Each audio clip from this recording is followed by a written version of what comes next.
Ah, spring break, where the air always smells homework-free and unproductive. I wonder what Netflix show I should spend my next 93 waking hours watching. Unless you want to do more with your spring break.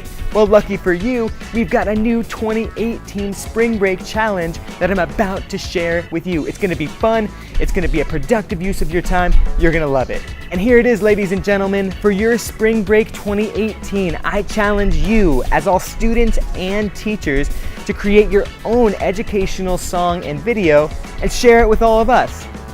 If you're sitting there thinking, well, why would I want to do this challenge? 3 incredible reasons right here. Number 1, you are going to learn a ton. Number 2, you're going to help a lot of other people learn a ton. And number 3, you're guaranteed to have a blast throughout the entire creation process. And hey, bonus prize, the top submission will also receive their very own Jam Campus t-shirt, and you and your video will also be featured on the Jam Campus YouTube channel. So, pretty neat.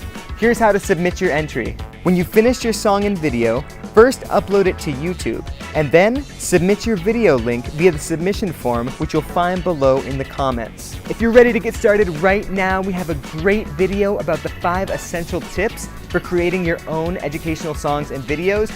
Give that a watch, lots of good information in there to help you get started. If you still have more questions after that, always feel free to send me a message right in the comments down below. I'm always happy to help out in any way that I can. I can't wait to see what you come up with. Happy creating to you all.